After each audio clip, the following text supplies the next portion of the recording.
हाँ बेटा, अपन लोग फिजिक्स के फर्स्ट चैप्टर पढ़ रहे थे charge and electric field. 2 lectures अपन ने पढ़ लिए थे। स्टार्टिंग के 2 लेक्चर्स के अंदर अपन ने ये बात कही थी शुरू में कि किसी भी बॉडी के ऊपर चार्ज कैसे डेवलप होता है। तो मैंने आपको बताया था कि चार्ज डेवलप होने के लिए बॉडी को या तो इलेक्ट्रॉन्स रिलीज करने पड़ेंगे या फिर उसके ऊपर एक्स्ट्रा इलेक्ट्रॉन्स आने चाहिए।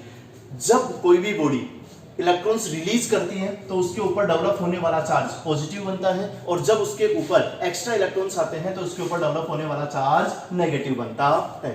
जनरली जो पॉजिटिव चार्ज होता है अपन उसको प्लस क्यू से रिप्रेजेंट करते हैं, और जो नेगेटिव चार्ज होता है उसको अपन माइनस क्यू से रिप्रेजेंट करते हैं। इसके अलावा अपन ने चार्ज की कुछ प्रॉपर्टीज के बारे में भी पढ़ा था। मैंने आपको बताया था कि लास्ट की जो 4 प्रॉपर्टीज थी, law of invariance of charge, law of additivity of charge, law of conservation of charge and very important law of quantization of charge, वो चारों पॉइंट्स आपको अच्छे से पढ़ने थे। ओके बेटा, नेक्स्ट टॉपिक हम लोग पढ़ने जा रहे हैं कूलम्ब्स लॉ।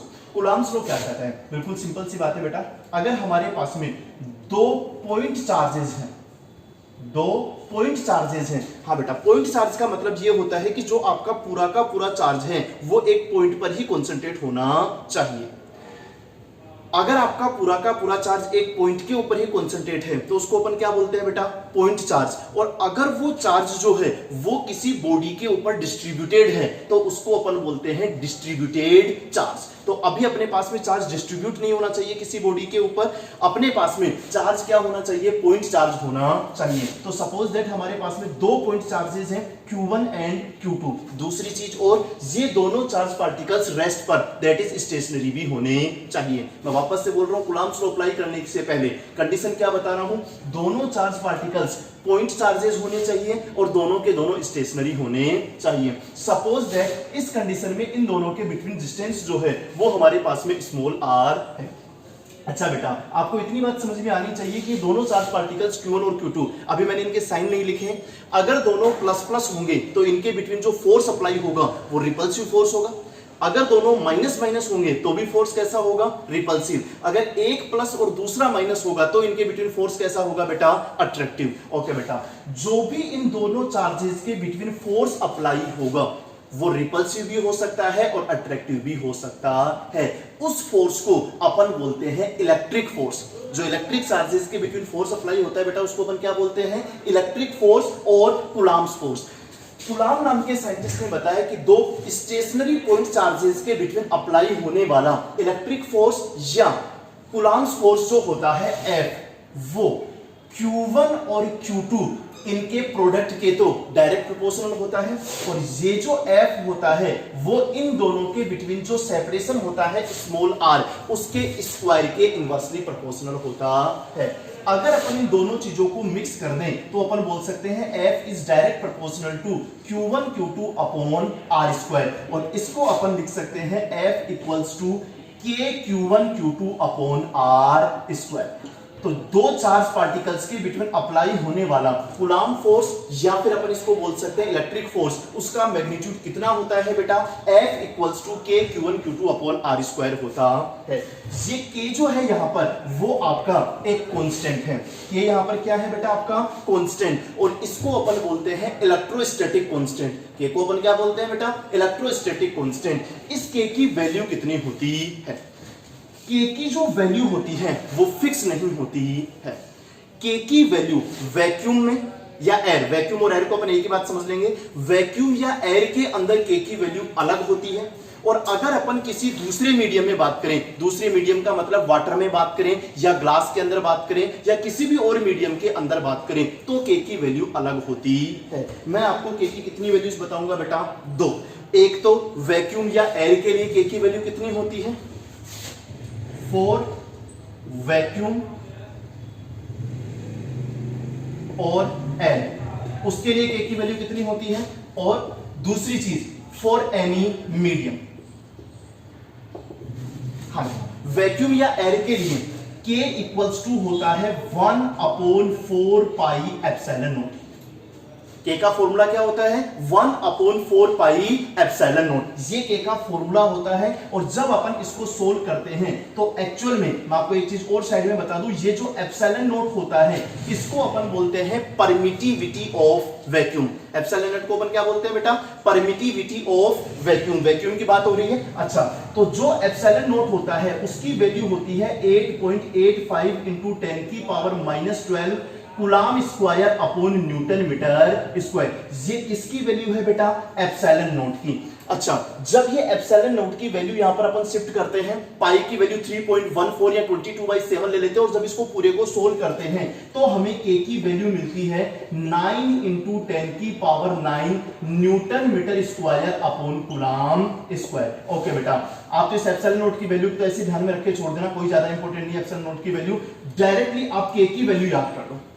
वैक्यूम के लिए मैं फिर से बोल रहा हूं, वैक्यूम के लिए पहले के का फॉर्मूला क्या होता है 1/4 पाई एप्सिलॉन नॉट। अपन साइड में जाते हैं, एप्सिलॉन नॉट होता क्या है, permittivity of vacuum. Epsilon naught की वैल्यू कितनी होती है 8.85 × 10⁻12 coulomb square upon newton metre square. और जब ये वैल्यू अपन सब्स्टिट्यूट करते हैं तो वैक्यूम के लिए के की फाइनल आंसर हमारे पास में कितना आता है 9 × 10⁻9। डायरेक्ट याद कर लो आप, तो जब वैक्यूम या एयर हो तो इस के की जगह क्या सब्स्टिट्यूट करना है बेटा 9 × 10⁻9। ओके बेटा, अगर अपन कोई मीडियम की बात करें, मीडियम का मतलब वाटर हो सकता है, माइका हो सकता है, ग्लास हो सकता है, जो भी कोई मीडियम हो दूसरा, वहां जब मैं आपको के लिए बोलूं तो के की जगह फॉर्मूला अगर पुट करना हो तो हम क्या पुट करेंगे मीडियम के लिए। वैक्यूम के लिए के का फॉर्मूला क्या था 1/4 पाई एप्सिलॉन नॉट, और सोल्व करने से वैल्यू कितनी आई थी 9 × 10⁻9। मीडियम के लिए के का फॉर्मूला क्या होता है 1/4 पाई एप्सिलॉन नॉट, और साथ में क्या आ जाता है एप्सिलॉन आर। तो के इक्वल्स टू हाँ देता 1/4 पाई एप्सिलॉन नॉट। इस चीज को अपन शॉर्ट में क्या लिख सकते हैं बेटा 9 × 10⁻9। तो के इक्वल्स टू क्या आ जाएगा 9 × 10⁻9 डिवाइडेड बाई एप्सिलॉन आर। आप तो बाकी सारी रामायण छोड़ दो, चाहे सिर्फ और सिर्फ इन दो चीजों के ऊपर कंसंट्रेट करो डायरेक्ट। जब अपने को कूलम्स लॉ अप्लाई करना है तो कूलम्स लॉ अप्लाई करने की पहली कंडीशन क्या है बेटा, दोनों जो चार्जेस हैं वो पॉइंट चार्जेस होने चाहिए, और दोनों के दोनों क्या होने चाहिए स्टेशनरी। तो इन दोनों के बिटवीन अप्लाई होने वाले इस फोर्स का, वो फोर्स अट्रैक्टिव भी हो सकता है और रिपल्सिव भी हो सकता है, वो इनकी नेचर से अपने को पता चल जाएगा। जो फोर्स यहां पर अप्लाई होगा उसका फॉर्मूला क्या होगा F = K Q1 Q2 upon R²। Q1 Q2 और R की वैल्यू मैं आपको क्वेश्चन में दूंगा, आपको किसकी वैल्यू और सब्स्टिट्यूट करनी है K की। तो आप क्वेश्चन के अंदर देखना कि अगर क्वेश्चन के अंदर वैक्यूम या एयर की बात कर रहा है तो अपने को के की वैल्यू कितनी लेनी है 9 × 10⁻9 डायरेक्टली। अगर किसी मीडियम की बात कर रहा है तो के की जगह क्या सब्स्टिट्यूट करना है 9 × 10⁻9 अपॉन एप्सिलॉन आर। अगर किसी क्वेश्चन में कुछ भी इंफॉर्मेशन गिवन नहीं है, वैक्यूम मीडियम कुछ भी इंफॉर्मेशन गिवन नहीं है, तो आप उसको क्या मान के चलोगे वैक्यूम। और अगर वैक्यूम मान के चलोगे तो के की वैल्यू कितने सब्स्टिट्यूट करोगे बेटा 9 × 10⁻9। ओके बेटा, अपन इससे रिलेटेड कुछ क्वेश्चन सोल्व कर रहे हैं। हाँ बेटा, अपने नोट्स के अंदर जो इस टॉपिक के बाद में क्वेश्चन है वो क्वेश्चन ये है कि a proton and electron are separated by a distance of 30 cm, then calculate electric force between them in vacuum। बिल्कुल सिंपल सा क्वेश्चन है, कोई दिक्कत नहीं है। ये हमारे पास में एक प्रोटॉन है और एक इलेक्ट्रॉन है, इन दोनों के बिटवीन डिस्टेंस r बराबर कितनी है 30 सेंटीमीटर। तो अपने को अप्लाई होने वाला फोर्स कैलकुलेट करना है। ओके बेटा, चलिए प्रोटॉन का चार्ज अपने पास में कितना होगा बेटा प्लस का 1.6 × 10⁻19 कूलम। इलेक्ट्रॉन का चार्ज क्या होगा -1.6 × 10⁻19 कूलम। और ये जो डिस्टेंस है r = वो 30 सेंटीमीटर है, लेकिन अपने को ऐसा सिस्टम इस डिस्टेंस को किस में लेना है बेटा मीटर में। तो मीटर में कन्वर्ट करने के लिए 100 से डिवाइड करेंगे, अगर इसको 100 से डिवाइड करेंगे तो ये हमारे पास में आ जाएगी 0.3 मीटर। अब कोई दिक्कत नहीं है, बिल्कुल सिंपल सा। Coulomb's law F equals to क्या होता है बेटा, K Q1 Q2 upon R square, that is F equals to K। वैसे तो क्वेश्चन में लास्ट में लिखा हुआ है कि calculate electric force in vacuum, but अगर क्वेश्चन में कुछ भी नहीं लिखा हुआ होता तो भी हम उसको क्या एज्यूम करके चलते, वैक्यूम। और मैंने अभी अभी आपको बताया कि वैक्यूम के लिए K की वैल्यू कितनी होती है बेटा, 9 × 10 की पावर 9। ओके बेटा, Q1 आपका फर्स्ट चार्ज कौन सा है, प्रोटॉन, उसका चार्ज क्या है 1.6 × 10 की पावर -19। इस प्लस को छोड़ दो एक बार, अपने को केवल और केवल उस Q1 का और Q2 का क्या लेना है, मैग्नीट्यूड। प्लस माइनस की बात मैं बाद में करूंगा। तो बताइए Q1 का केवल मैग्नीट्यूड कितना है, 1.6 × 10 की पावर -19। अच्छा बेटा, Q2 का केवल मैग्नीट्यूड कितना है, साइन को छोड़ दो, वो भी 1.6 × 10 की पावर -19 डिवाइडेड बाई R की वैल्यू कितनी है 0.3। तो 0.3 का क्या हो जाएगा, स्क्वायर। अब बिल्कुल सिंपल सी कैलकुलेशन, इसको काट पीट के सोल्व कर लेना। जब सोल्व करेंगे तो अपने पास में आंसर आएगा बेटा 2.56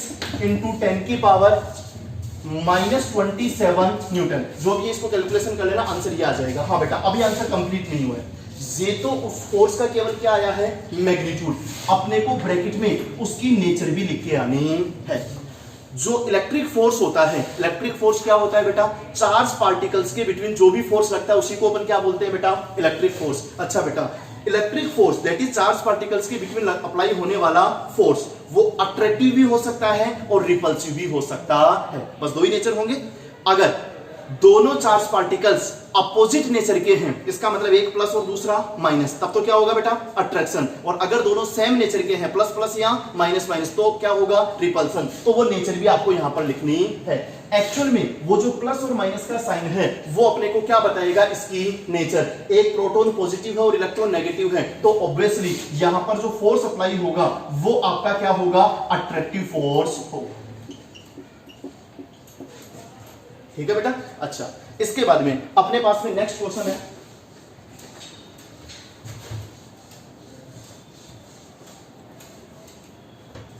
नेक्स्ट क्वेश्चन ये है कि अपने को दो चार्ज पार्टिकल्स के बिटवीन, मैंने आपको दो चार्ज पार्टिकल्स दे रखे हैं। सपोज दैट ये दो चार्ज पार्टिकल्स जो है, इन दोनों के बिटवीन डिस्टेंस कितनी है, स्मॉल आर। एक्चुअल में इसमें तीन क्वेश्चन है। फर्स्ट क्वेश्चन के अंदर जो दोनों चार्ज पार्टिकल्स गिवन हैं वो अपने दोनों के दोनों क्या है, प्रोटॉन। दोनों के दोनों क्या है बेटा, प्रोटॉन। ओके बेटा, अगर दोनों प्रोटॉन है तो प्रोटॉन के पास में चार्ज भी होता है और प्रोटॉन का मास भी होता है। पीछे आपके नोट्स में टेबल बनी हुई है, आप वहां से देख लेना। अभी मैं केवल सिंबल लिख रहा हूं। प्रोटॉन का चार्ज जो है उसको मैंने अज्यूम कर लिया Qp, और प्रोटॉन का जो मास है उसको अपन ने अज्यूम कर लिया Mp। सिमिलरली ये भी प्रोटॉन है तो इसका चार्ज हो गया Qp और इसका मास हो गया Mp। ओके बेटा, अगर ये अपन अभी मास की बात नहीं करें, इस पे भी चार्ज माने और उस पे भी चार्ज माने, तो अभी मैंने आपको बताया कि जब दो चार्ज पार्टिकल्स एक दूसरे के पास पास में होते हैं तो इनके बिटवीन इलेक्ट्रिक फोर्स अप्लाई होता है। और उस इलेक्ट्रिक फोर्स का फॉर्मूला क्या होता है बेटा, F = K Q1 Q2 upon R square. वो तो किसकी वजह से है, चार्ज की वजह से। अच्छा बेटा, अगर अपन दोनों का मास कंसीडर करें तो आपने 11th क्लास में पढ़ा है कि अगर दो मास m1 और m2 एक दूसरे से r डिस्टेंस पर प्लेस्ड हैं तो उनके बिटवीन कौन सा फोर्स अप्लाई होता है बेटा, ग्रेविटेशनल फोर्स। और आपने 11th क्लास में उसका फॉर्मूला भी पढ़ा होगा, F = G m1 m2 upon R square, पढ़ा होगा आपने। अच्छा, क्वेश्चन यही है कि आपको इलेक्ट्रिक फोर्स, अभी दोनों फोर्सेस की एक साथ बात हो रही है तो अपन सिर्फ FF नहीं लिखेंगे, इसको अलग अलग करने के लिए इलेक्ट्रिक फोर्स को मैं बोल देता हूं FE और ग्रेविटेशनल फोर्स को मैं बोल देता हूं FG।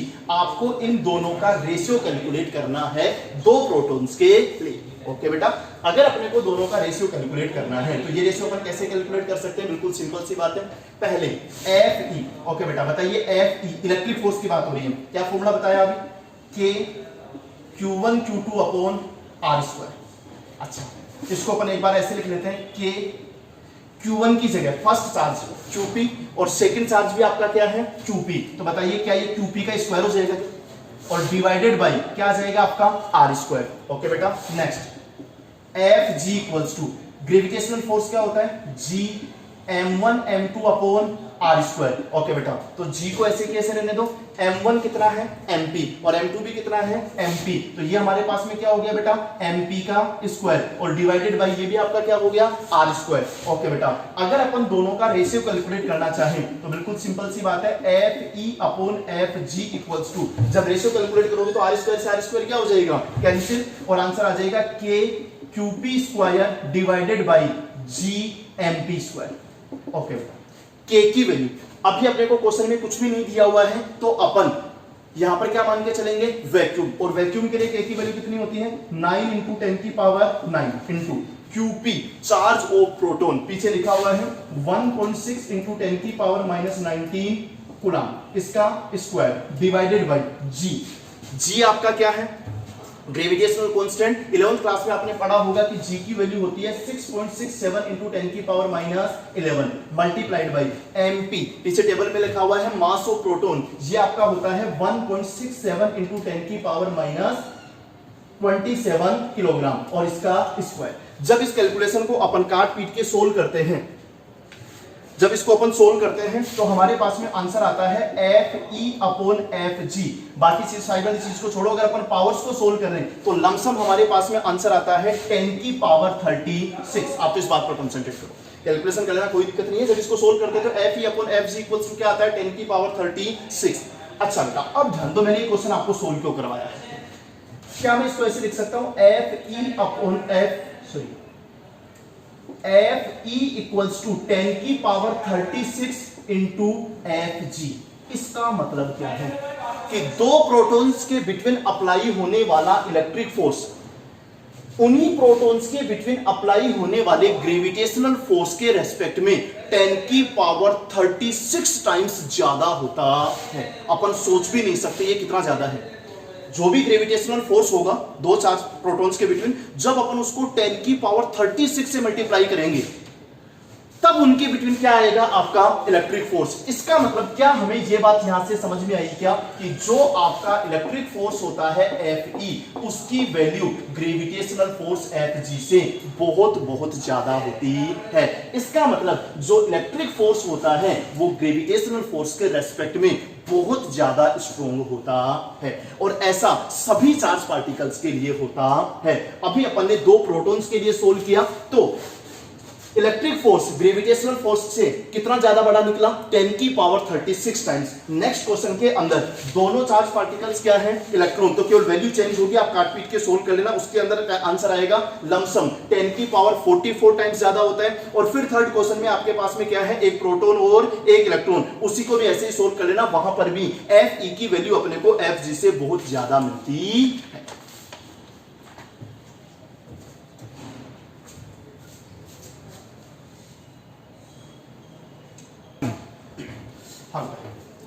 कूलम्ब लॉ से रिलेटेड अपन नेक्स्ट क्वेश्चन सोल्व कर रहे हैं। नेक्स्ट क्वेश्चन जो है वो अपने पास में क्या है कि अपने पास में दो चार्ज पार्टिकल्स है बेटा Q1 एंड Q2।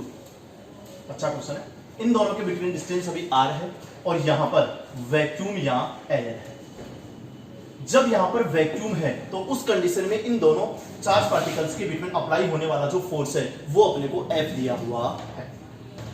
अब क्वेश्चन ये कह रहा है कि अगर अपन यहां पर थोड़ा सा चेंज कर दें, चेंज अपन ये कर दें कि इन दोनों चार्ज पार्टिकल्स के बिटवीन जो डिस्टेंस है उसको डिक्रीज करके हाफ यानी कि r/2 कर दें, और साथ साथ यहां पर एक मीडियम फिल कर दें जिसके लिए एप्सिलॉन r की वैल्यू 8 गिवन है।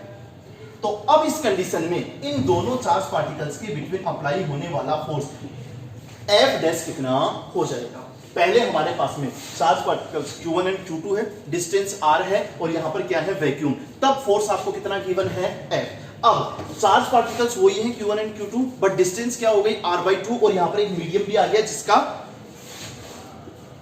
एप्सिलॉन r इक्वल्स टू कितना गिवन है बेटा 8। ओके बेटा, पहले अपन बात करते हैं वैक्यूम की। अच्छा बेटा, तो F इक्वल्स टू फॉर्मूला क्या होगा कि Q1 Q2 upon r square. Formula यहां पर F डैश के लिए भी सेकंड कंडीशन में भी फॉर्मूला यही होगा K Q1 Q2 upon r square. अच्छा बट पहले जब अपन बात कर रहे हैं वैक्यूम की तो बताइए इस K की जगह अपन क्या पुट करेंगे। K की जगह चाहे तो आप 9 इंटू 10 की पावर 9 वैल्यू पुट कर सकते हो या फिर चाहो तो इसका फॉर्मूला पुट कर सकते हो। अभी मैं फॉर्मूला पुट कर रहा हूं वैक्यूम के लिए के का फॉर्मूला क्या था 1/4 पाई एप्सिलॉन।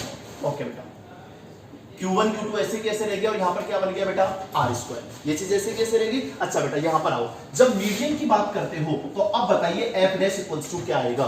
अगर मीडियम है तो एफ डैश इक्वल्स टू के की जगह क्या आएगा बेटा 1/4 pi epsilon naught epsilon r. ध्यान से देखो, जब वैक्यूम था तो के की जगह मैंने क्या लिया 1/4 पाई एप्सिलॉन नॉट, यही बताया मैंने आपको। जब मीडियम है तो के की जगह अपन ने क्या लिया 1/4 pi epsilon naught epsilon r. Okay बेटा, Q1 और Q2 ऐसे कैसे रहेंगे डिवाइडेड बाई आर स्क्वायर। अब आर की जगह आर नहीं आएगा, आर की जगह कितना आएगा बेटा R/2 का स्क्वायर। इसको थोड़ा सा अच्छे से सोल्व करें तो हमारे पास में क्या बचेगा बेटा 1/4 pi epsilon naught. Epsilon r की वैल्यू कितनी है बेटा 8। चलिए इस 8 को मैं साइड में लिख लेता हूं, तो 1/4 पाई एप्सिलॉन ऐसे कैसे बच गया, एप्सिलॉन आर की वैल्यू कितनी हो गई 8। ओके बेटा, Q1 Q2 आपका ऐसे कैसे रह गया नीचे R/2 का होल स्क्वायर। अच्छा बेटा बताओ R/2 का होल स्क्वायर कितना होगा R²/4, तो वो अपॉन 4 कहां आ जाएगा बेटा ऊपर। अब आप ध्यान से देखो, अगर इस 4 से अपन इस 8 को कैंसिल करें तो यहां पर कितना बचेगा 2।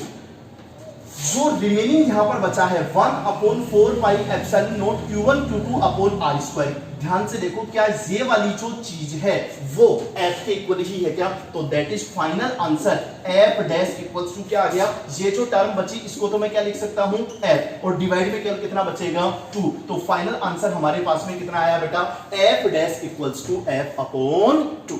जब वैक्यूम है तो भी फॉर्मूला आपको यही लगाना है, मीडियम है तो भी आपको फॉर्मूला वही लगाना है, केवल चेंज किसकी वैल्यू होगी के की। जब वैक्यूम है तो के की जगह अपन क्या लिखेंगे, या तो 1/4 पाई एप्सिलॉन नॉट, या चाहे तो इसको 9 × 10⁹ भी लिख सकते हैं। जब मीडियम है तो के की जगह क्या लिखना है, या तो 1/4 pi epsilon naught epsilon r, या हम चाहे तो इसको 9 × 10⁹ अपॉन एप्सिलॉन आर भी लिख सकते हैं, कोई दिक्कत नहीं।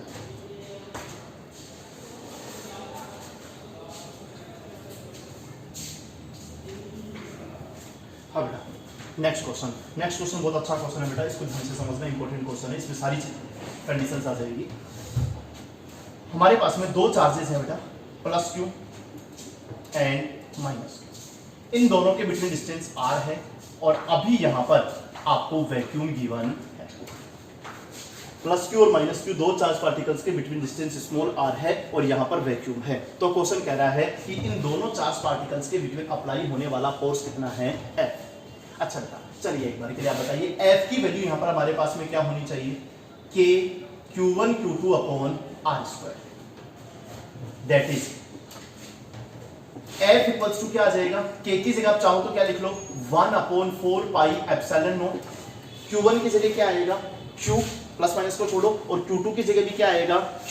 तो बताइए ये हमारे पास में क्या बन गया Q स्क्वायर और डिवाइडेड बाई क्या हो गया R स्क्वायर।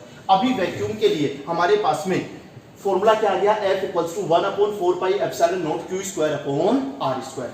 अब ये क्वेश्चन क्या कर रहा है, यहां पर अपने को कुछ चेंजेस करने हैं, और इस बार काफी सारे चेंजेस करने हैं। सबसे पहला चेंज तो ये करना है कि इस +Q में से 25% चार्ज इस -Q को ट्रांसफर करना है। +Q में से 25% चार्ज किसको ट्रांसफर करना है -Q को। अच्छा बेटा थोड़ा सा दिमाग लगाओ, हमारे पास में है +Q, तो बताओ +Q का 25%, +Q का 25% क्या +Q/4 होगा, Q का 25% क्या होगा Q/4। तो ये जो आपका +Q/4 है 25%, अगर वो हम उधर उसको ट्रांसफर कर दें तो बताइए यहां तो चार्ज कितना बचेगा, +Q तो टोटल था और उसमें से Q/4 अपर ने बाहर निकाल लिया, तो इधर कितना बचा +Q -Q/4। अच्छा बेटा वो -Q तो ऑलरेडी था और अपन ने उसको प्रोवाइड कर दिया कितना प्लस का Q/4, तो इसका चार्ज कितना हो जाएगा, -Q तो ऑलरेडी था और इसको +Q/4 चार्ज अपन ने प्रोवाइड कर दिया, तो वो वहां पर क्या हो गया ऐड। वापस समझिए, ये पहले +Q था, वो पहले -Q था, बस ठीक है। +Q का 25% हमने कितना निकाला Q/4, तो तो Q/4 इसमें से तो हम क्या कर रहे हैं, बाहर निकाल रहे हैं। तो यहां तो देखो मैंने Q/4 को क्या किया, माइनस, और Q/4 उसको हम क्या कर रहे हैं, प्रोवाइड। तो Q/4 यहां मैंने क्या कर दिया, प्लस। अच्छा बेटा इसको सोल्व करके देख लेना, जब प्लस Q माइनस Q/4 को सोल्व करोगे तो यहां आंसर आएगा प्लस 3Q/4 और यहां आंसर आएगा माइनस 3Q/4। यानी कि अब जो हमारे चार्ज पार्टिकल्स पहले प्लस Q और माइनस Q थे, अब हमारा चार्ज हो गया प्लस का 3Q/4 और माइनस का 3Q/4। इसके अलावा भी हमने और भी चेंजेस किए हैं। यहां जो डिस्टेंस थी उसको r की जगह हमने क्या कर दिया बेटा, r/2, और यहां पर एक मीडियम भी फिल कर दिया जिसका डाइलेक्ट्रिक कांस्टेंट एप्सिलॉन r को अपन क्या बोलते हैं बेटा, डाइलेक्ट्रिक कांस्टेंट अपने को कितना गिवन है, 16 गिवन है। चलिए बेटा, तो अब बताइए इन दोनों चार्ज पार्टिकल्स के बिटवीन इस नई कंडीशन में जो फोर्स होगा वो कितना हो जाएगा। ओके बेटा, अपने को फॉर्मूला वही लगाना है वापस से, F = K Q1 Q2/r²। Okay बेटा, अभी जब सेकंड कंडीशन में हम फॉर्मूला, जब फर्स्ट कंडीशन में फॉर्मूला लगा देते तो वहां पर क्या था बेटा, वैक्यूम। तो देखो मैंने K की जगह क्या सब्स्टिट्यूट किया बेटा, 1/4πε0। अब हमारे पास में यहां पर एप्सिलॉन r = 16 का क्या आ गया है, मीडियम। तो बताइए K की जगह पर क्या सब्स्टिट्यूट करें, 1/4πε0 और साथ में क्या आएगा बेटा, एप्सिलॉन r। ओके बेटा, ये तो आ गया K की जगह।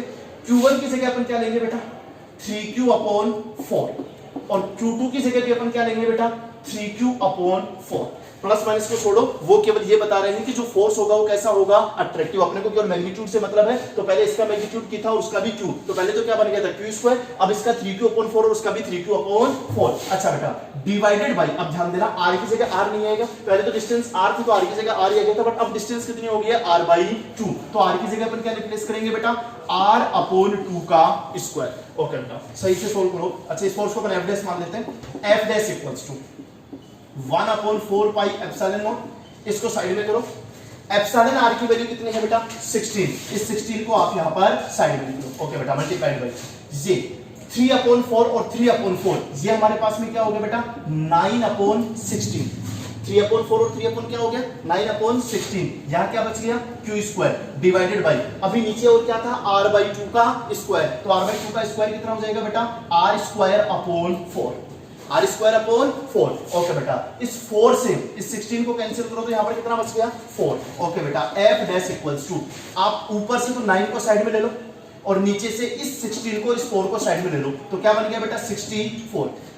9 डिवाइडेड बाय 16 × 4, 9/64 को मैंने बाहर निकाल लिया। तो दिमाग लगाओ, इसके अलावा यहां पर क्या बचा, Q²/4πε0 और r²। तो Q²/4πε0 और r², इन सबको मिलाकर के अपन क्या लिख सकते हैं, F। तो हमारे पास में फाइनल आंसर क्या आया बेटा, F' = 9F/64।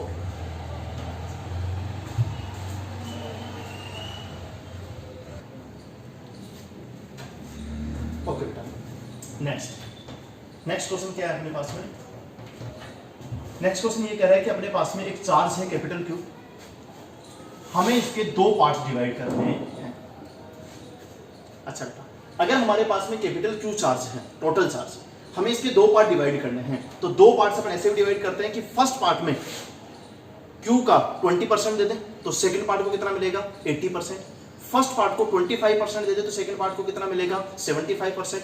फर्स्ट पार्ट को 40% दे दें तो सेकंड पार्ट को कितना मिलेगा, 60%। फर्स्ट को 50% दे दे तो सेकंड को कितना मिलेगा, 50%। इसका मतलब दोनों पार्ट्स को अपन क्या कर सकते हैं, चेंज कर सकते हैं। क्वेश्चन ये कह रहा है कि इन दोनों पार्ट्स में, एक पार्ट को दिया सपोज दैट Q1 और दूसरे पार्ट को दिया अपन ने Q2 चार्ज, तो ये जो दोनों चार्जेस हैं Q1 और Q2, जो दो पार्ट अपन ने बनाए हैं, वो पार्ट्स किस रेशियो में बने, दैट इज इन दोनों के बिटवीन Q1 और Q2 जो नए पार्ट्स बने, इन दोनों के बिटवीन अप्लाई होने वाला फोर्स जो हो वो हमारे पास में क्या हो बेटा, मैक्सिमम होना चाहिए।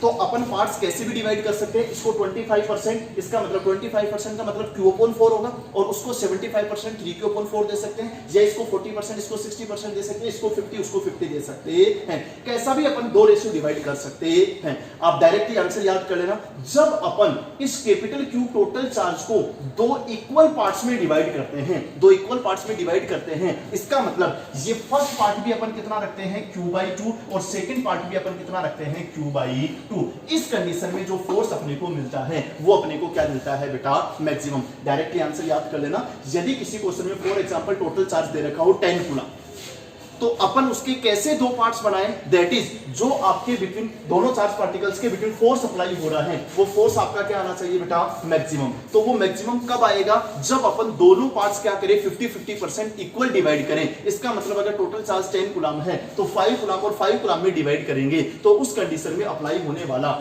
इलेक्ट्रोस्टैटिक फोर्स आपका क्या रहेगा, मैक्सिमम।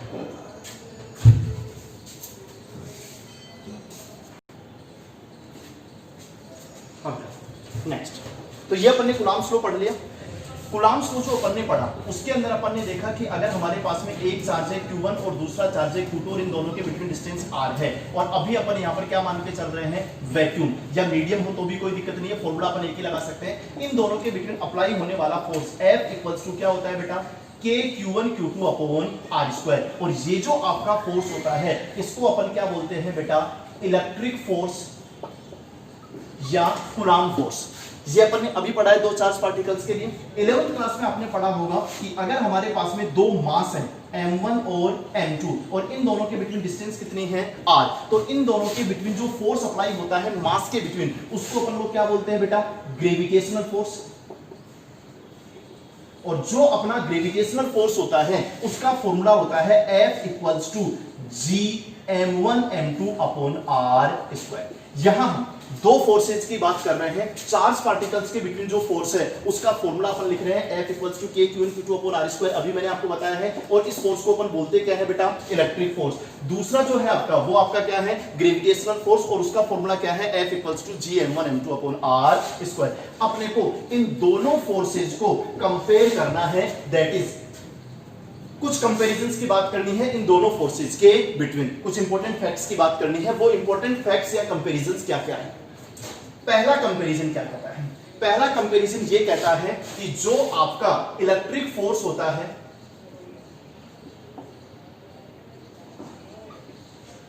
और जो आपका ग्रेविटेशनल फोर्स होता है,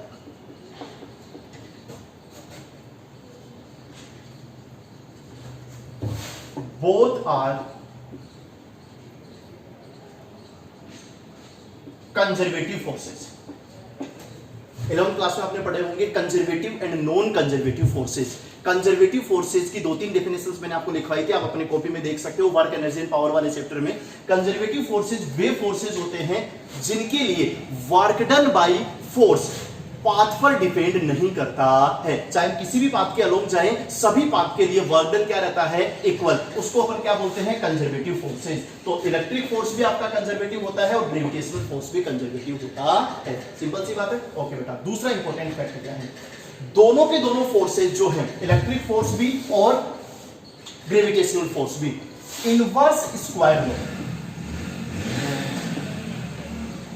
हाँ बेटा, inverse square law. Inverse square law का मतलब क्या होता है, ऐसा फोर्स जो कि आर स्क्वायर के इनवर्सली प्रोपोर्शनल हो। इनवर्स स्क्वायर लॉ का मतलब क्या है, जब भी फोर्स आर स्क्वायर के इनवर्सली प्रोपोर्शनल है, इसका मतलब वो इनवर्स स्क्वायर लॉ को फॉलो कर रहा है। अच्छा बेटा, तो बताइए ये भी आर स्क्वायर के क्या है, इनवर्सली प्रोपोर्शनल, वो भी आर स्क्वायर के क्या है, इनवर्सली प्रोपोर्शनल। तो दोनों के दोनों इनवर्स स्क्वायर लॉ को फॉलो करते हैं। ओके बेटा, थर्ड पॉइंट क्या है, थर्ड पॉइंट ये है कि जो एक्शन रिएक्शन लॉ होता है,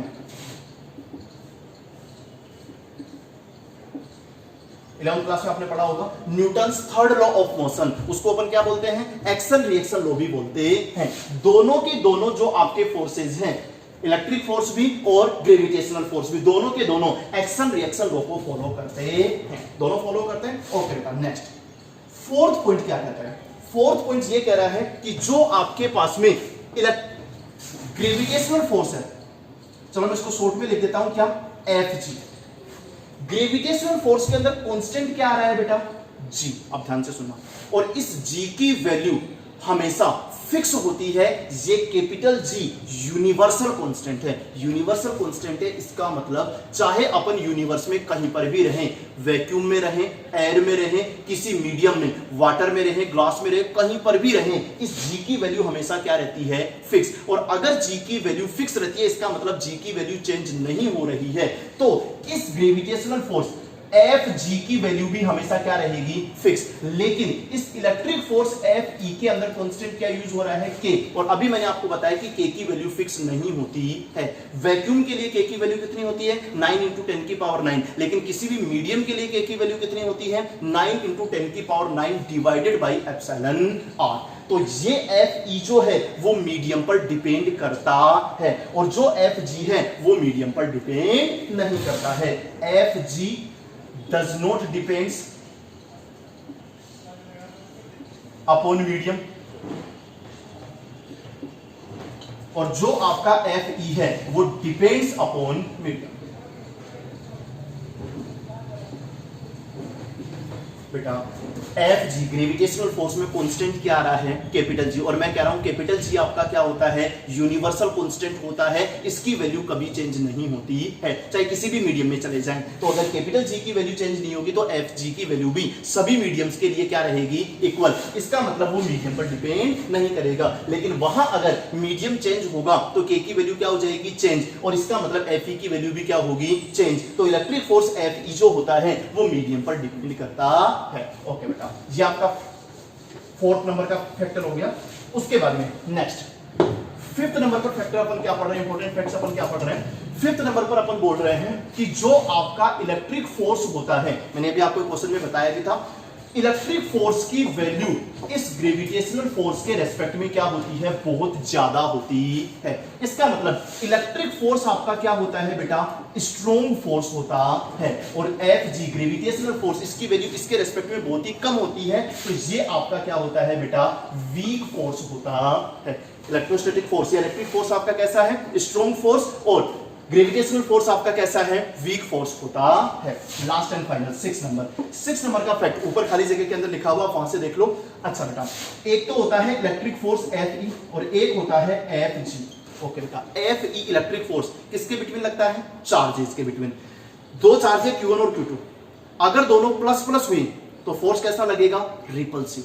अगर दोनों माइनस माइनस हुए तो भी फोर्स कैसा लगेगा, रिपल्सिव। लेकिन अगर एक प्लस हुआ और दूसरा माइनस हुआ तो फोर्स कैसा लगेगा, अट्रैक्टिव। तो बताइए, जो आपका इलेक्ट्रिक फोर्स होता है वो तो रिपल्सिव भी हो सकता है और अट्रैक्टिव भी हो सकता है, लेकिन जो आपका ग्रेविटेशनल फोर्स होता है वो हमेशा अट्रैक्टिव ही होता है। ग्रेविटेशनल फोर्स हमेशा क्या होता है बेटा, अट्रैक्टिव ही होता है। हाँ बेटा, मैंने आपको इलेक्ट्रिक फोर्स और ग्रेविटेशनल फोर्स से रिलेटेड टोटल कितने फैक्ट्स बताए हैं, 6 फैक्ट्स बताए हैं। आपको एक बात समझ में आ रही होगी कि जो शुरू के 3 पॉइंट्स मैंने आपको बताए हैं वो जो है वो इन दोनों फोर्सेज के बिटवीन सिमिलरिटीज है।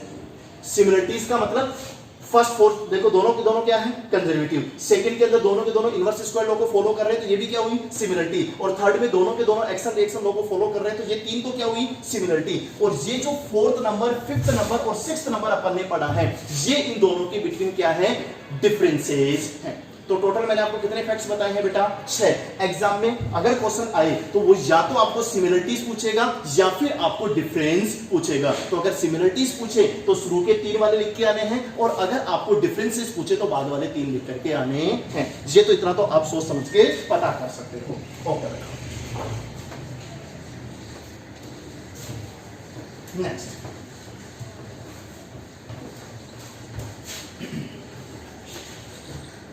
अपन पढ़ रहे हैं बेटा, ज्यादा कोई इंपॉर्टेंट टॉपिक नहीं है ये वाला, vector representation of Coulomb's law.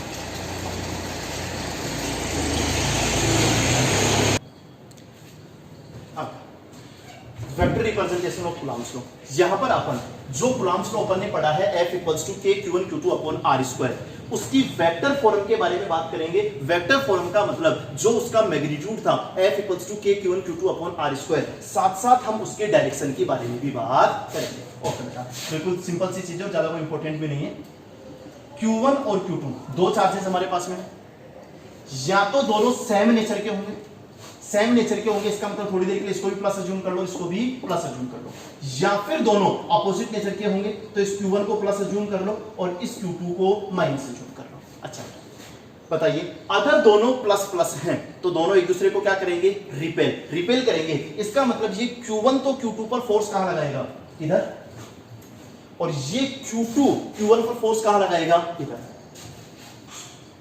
दोनों रिपेल कर रहे हैं एक दूसरे को। Q1 ने Q2 पर फोर्स लगाया, ये भी प्लस और वो भी प्लस है, तो प्लस प्लस को क्या करेगा, रिपेल। ये जो फोर्स अप्लाई हो रहा है इसको अपन नाम देते हैं F21।